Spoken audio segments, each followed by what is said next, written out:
안녕하세요. 결혼 3년 차의 30대 초반 여자입니다. 계획적인 건 아니었던 것 같은데요. 어쩌다 보니 시어머니를 모시고 살게 되었습니다. 남편이 막내이긴 하지만 집안의 유일한 남자라서요. 남편 위로 누나가 2명 있고 중풍 걸리신 홀어머니가 계십니다. 결혼할 때도 그 사실을 알고 있었고 모시고 사는 일은 절대 없을 거라고 남편이 말하기도 했습니다. 남편뿐만 아니라 신우들도 자기도 제 앞에서야 신우지. 자기들도 집에 가면 저와 똑같은 며느리라며 누구보다도 저를 이해해줄 수 있는 사람들이라고 하면서 아무리 엄마가 아파도 절대 저 혼자 모시게 하진 않을 거라는 말 믿고 결혼을 하게 되었어요. 정말 다시 생각해도 서럽고 눈물이 나네요. 어머님은 집에서 혼자 지내시고 신우들이 보내주는 돈과 남편이 보태는 돈 합쳐서 어머님 댁으로 전문 간병인을 불러 쓰고 있었습니다. 결혼 1년 차였던 신혼 때만 해도 저 역시 이 정도 시어머니가 자식들에게 많은 지원을 받고 있다는 걸 알고 있었기 때문에 제가 모시게 될 거라는 생각은 꿈조차 꾸지 못했습니다. 그런데 재작년 큰 신우가 자식들 조기 교육을 이유로 미국으로 이민을 떠나게 되었고 비슷한 시기에 코로나가 터지게 되면서 사업하던 둘째 신우네 가게가 서서히 안 좋아지다가 결국 망하게 되었습니다. 그렇게 저한테 걱정하지 말라고 제 편인양 행동했던 신우들이 그렇게 쉽게 말을 바꾸게 될 줄은 몰랐어요. 둘째 신우네가 망하게 되면서 간병인 쓸 돈을 보내주지 못하게 되자 큰 신우도 둘째가 안 내는데 내가 왜 내냐? 우리도 지금 미국에 이민 와서 자리 잡는데 힘이 든다. 알고 보니 한국으로 큰 돈 송금한 기록이 있으면 장기적으로 영주권을 받거나 할 때 좋지가 않다더라 하는 이유를 대면서 시어머니를 위한 지원을 끊게 되었습니다. 저는 결혼하자마자부터 전업주부를 하기로 해서 결혼 전에 다니고 있던 직장마저 그만둔 상황이었고요. 남편 월급이 넉넉하긴 했지만 저희 대출금 갚으며 생활비를 제외하고 나면 남편 외벌이로 시어머니의 간병인까지 쓰기에는 택도 없이 모자란 돈이었어요. 남편이 저한테 당분간은 살림 안 해도 되니 시어머니 좀 봐줄 수 없겠냐 사정사정을 하더라고요. 누나들을 다시 설득해보겠다. 그때까지만 부탁한다고요. 그래서 제가 낮에는 시댁을 오며 가며 어머님 간병을 하게 되었습니다. 그렇게 한 달을 시어머니 수발 들면서 지내고 있었는데 신우들하고 이야기가 잘 안 되고 있는지 간병인을 새로 쓰는 건 정말 기약이 없겠더라고요. 시어머니 수발 들며 보면 마음 한구석이 안타깝더라고요. 항상 누워 계셔야만 하고 혼자 힘으로는 제대로 움직이지도 못하시고 맨날 TV만 보고 있는 모습이 참 안쓰러워서 힘들었지만 남편한테 투정 한번 부리지 않고 꿋꿋이 모셨습니다. 신우들에게서 받던 지원이 이제는 불가능하다는 생각이 들기 시작할 때쯤 시어머니 보면서 안쓰러운 마음이 들기 시작했습니다. 그래도 내 남편 낳아주시고 키워주신 분이니까 하는 생각에 신우들 상황이 좋아질 때까지 제가 오며 가며 시어머니 봐드리는 게 아니라 우리 집으로 모시는 게 낫겠다는 생각이 들더군요. 남편이 정말 고맙다고 자기가 다른 건 몰라도 사람 하나는 제대로 봤다면서 자기가 아마 몰라도 전생에 나라를 구했나 보다 어쩌고 하면서 자화자찬을 하더라고요. 신우들한테는 어떻게든 지원금을 받아내겠다 몇 번을 다짐하듯 이야기했고 그렇게 벌써 2년이라는 시간이 지나버렸습니다. 참 힘들었네요. 그래도 시어머니께서도 항상 저한테 미안하다고 하시기도 하고 하루는 또 고맙다고도 하시고 내가 잘하고 있는 게 맞다고 믿으며 꿋꿋하게 버티며 살아왔는데 이번에 남편한테 너무 크게 실망을 하게 되었습니다. 얼마 전 일인데 친정어머니께서 빌라 계단에서 발을 헛디디시는 바람에 발목에 큰 부상을 입게 되었어요. 아버지가 집에 계시긴 하지만 낮 시간에는 회사에 나가셔야 하고 저희 집은 남편처럼 형제가 많은 게 아니라 저 혼자 외동이라서 간병인 쓰는 건 엄두도 안 났습니다. 고민 끝에 우리 엄마 다리 괜찮아지실 때까지만 우리 집에서 잠시 모시고 살면 어떻겠냐고 물어보게 되었습니다. 당연히 그렇게 하자고 할 줄 알았던 남편이었는데 단 1초의 망설임도 없이 그렇게는 힘들 것 같다고 거절하는 남편의 말에 그간 남편과 저 둘이서 서로를 위해 최선을 다해 살고 있다고 믿어온 시간이 무색하게 큰 실망을 하게 되었습니다. 여자는 출가회인이라고 하면서 어딜 장모님을 모시고 살겠냐는 말을 하냐고 하더라고요. 그렇게 가부장적인 면이 있는지도 몰랐고 시어머니 모시면서 살림하는 저의 부탁을 그렇게 무자르듯 단칼에 베어버리는 모습은 상상도 해본 적이 없어요. 저도 화가 나서 내가 여태껏 당신 어머니 2년 동안 그 어떤 보상도 바라지 않고 마음으로 우러나와 모셨다. 당신 어머님 똥오줌 한 번이라도 받아본 적 있느냐고. 다리 다쳐 집에서 혼자 화장실도 제대로 못 가시는 친정어머니가 지금 당신 어머니랑 상황이 다를 게 뭐가 있냐고 따졌습니다.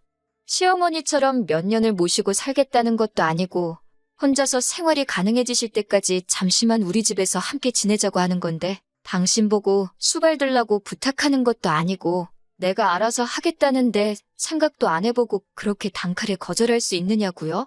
처음에는 어떻게 사위와 장모가 한 지붕에서 살 수 있겠냐고 발악을 하던 남편도 제가 조목조목 따져 물으니 나름 몇 가지 이유를 설명하더라고요. 자기가 혼자 벌고 있는 돈으로 시어머니까지 모시고 살고 있으니 생활비가 더 든다. 그런데 장모님까지 오시면 우리는 미래를 위해 저금을 언제 하느냐고. 장인어른이 간병비하라고 우리에게 돈을 보태주실 것도 아니지 않느냐고 하더라고요. 그리고 장모님이 이 집에 들어오시면 자기 어머니는 얼마나 마음이 불편하겠냐고. 스스로 몸도 제대로 못 가누는 모습을 사돈댁에 보여드리고 싶지 않으실 거 아니냐고 하더군요. 거기에 한마디 더 보태면서 장모님도 제가 시어머니 똥오줌 받으며 수발하는 모습 보시면 마음이 어떨 것이며 자기 딸 이렇게 고생시키는 저를 얼마나 모자란 사위로 생각하시겠냐고. 장모님을 집으로 모셨다간 집안 싸움이 일어날 거라며 그런 어이없는 이유를 대며 저와는 그 어떤 타협도 하지 않을 것처럼 보였고 무조건 안 되는 건 안 되는 거라고 끝까지 제 부탁을 들어줄 생각이 없어 보였습니다. 내가 당신 어머니를 다른 사람이라고 모신 줄 아냐? 평생을 함께할 배우자인 남편의 어머니니 모신 것 아니겠냐고 따졌더니 누가 언제 모셔달라고 부탁이나 했냐고. 네가 우리 집에서 모신다고 데려와 놓고서는 이제 와서 그걸로 생색이냐며 화를 내더라고요. 한참을 싸우고 남편은 집구석에 못 싣겠다며 밖으로 나가버렸습니다. 시어머니는 그 와중에 저와 남편의 대화를 다 듣고 계신 상황이었고요. 큰 소리가 들려서 안 들으려고 해도 들을 수밖에 없었다고 하시면서 저한테 미안하다고 사과를 하시더라고요. 시어머니가 남편을 설득해주겠다는 말 정도는 해주실 줄 알았는데 친정엄마 집에 모신다는 이야기에 대해서는 마치 못 들은 이야기 마냥 이런 방구 언급도 안 하셨어요. 참 남편이 말한 것처럼 제 팔자 제가 꼰 거나 마찬가지이긴 한 상황이지만 여태까지의 희생과 노력, 시간들이 무색하다는 생각이 들고 허망하더군요. 무슨 좋은 대답을 듣자고 말한 건 아니지만 제가 2년간 보상 하나 바라지 않고 해온 일들이 고작 이렇게 저에게 돌아온다니 여태까지의 시간에 회의감만 들 뿐이네요. 3년이라는 시간이 긴 시간은 아니지만 제가 이혼을 결심한다고 하더라도 혼자서 잘 헤쳐나갈 수 있을지 걱정도 되고 참 갑갑한 이 마음에 어디다 털어놓기라도 해보자는 마음에 사연 적어봤습니다. 제가 정말 이기적인 걸까요? 서러워서 괜히 창밖만 보게 되는 하루입니다. 후기를 전해드립니다. 여러분들의 댓글이 저한테 참 큰 힘이 되었네요. 남겨주신 댓글들 하나하나 꼼꼼히 다 읽었습니다. 저를 위로해주시고 격려해주신 모든 분들께 감사의 말씀을 전합니다. 그냥 답답한 마음에 적어본 사연인데 이렇게 많은 분들이 저를 위해 목소리를 내주실 줄은 상상도 못했어요. 덕분에 용기가 생겼습니다. 그날 이후로 남편은 저를 대하기가 어려웠던 건지 매일같이 어디서 술 마시고 새벽 다 돼서야 들어왔어요. 그러고선 아침 일찍 일어나 저한테는 말도 없이 씻으러 들어가고 잘 다녀오라는 제 인사까지 무시하고 혼자 도망치듯 집 밖으로 나갔고요. 그래도 미안한 마음은 있었는지 아예 저와의 대화를 피하려는 것처럼 보였습니다. 제가 남편에게 이 말을 전하기로 결심한 그날도 남편은 또 새벽이 다 돼서야 집으로 오려는 듯 퇴근 시간이 넘어도 들어오질 않더라고요. 그래서 편지 하나 남겨놓고 짐 챙겨서 친정으로 향했습니다.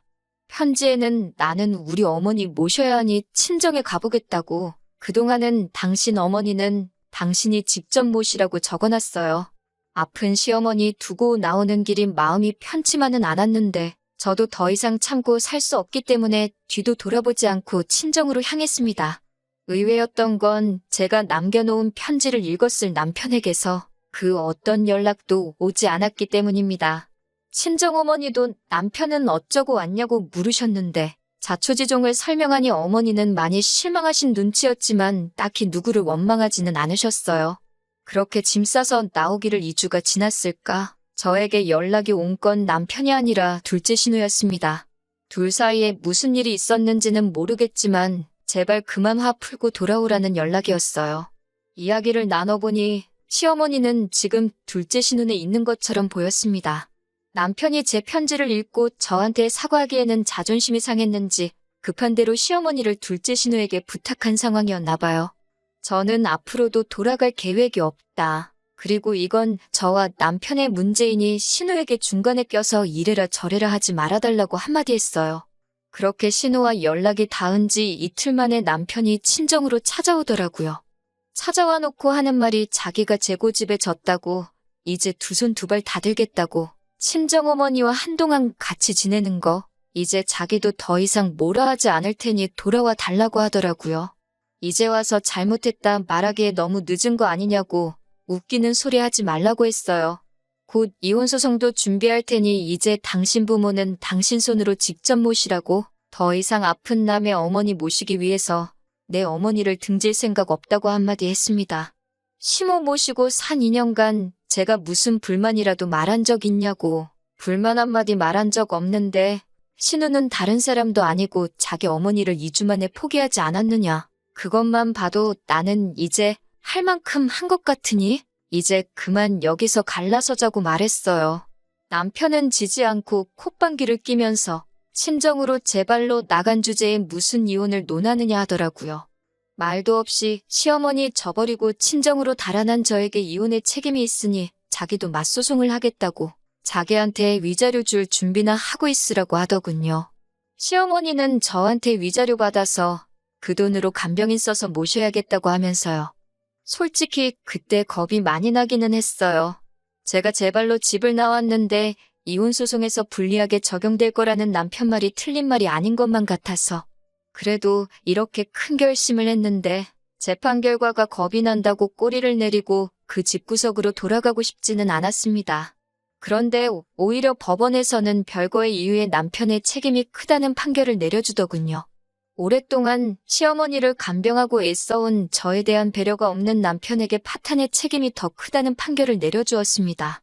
남편이 제게 으름장처럼 해놓은 말과는 다르게 파탄 사유는 제가 아닌 남편에게 있다는 판결이었습니다. 말인즉슨 제가 위자료도 청구할 수 있었다는 거예요. 거기에 여태껏 시어머니 모시며 가사일 해온 부분도 인정을 받아 많지는 않지만 재산 분할까지 받게 되었어요. 현재는 이혼이 완료된 상태고요. 소송 이후에도 신우들에게 너무한 것 아니냐. 여태 우리 엄마 수발 들었는데 너는 정도 없냐는 말을 듣기는 했지만 저는 충분히 할 만큼 그 이상을 했다고. 오히려 자식된 도리로 자신들을 낳아준 부모를 먼저 저버린 게 누군데 누가 누구한테 큰 소리냐며 따지니 신우들도 아무 말도 못하더군요. 이러나 저러나 시어머니는 저 때문에 몸도 불편하신데 마음의 상처를 받으셨겠지요. 하지만 남편이 저에게 자식된 도리를 강요한 만큼 남편도 저를 위해 자식된 도리를 해줬다면 일어나지도 않았을 일이라 생각하기에 그 부분에서 제가 양심의 가책을 느낄 이유도 없다고 생각합니다. 남편은 자기가 뿌린 씨앗을 거두게 된 거고 저는 거기에 일말의 책임조차 질 이유가 없다는 거예요. 댓글 남겨주신 분들이 저에게 용기를 보태주지 않으셨다면 저 혼자서는 절대 해내지 못할 일이었던 것 같습니다. 3년이란 헛된 시간을 남의 부모에게 효도한 만큼 제 남은 인생은 저희 부모님을 위해 효도하며 살아가려고 합니다.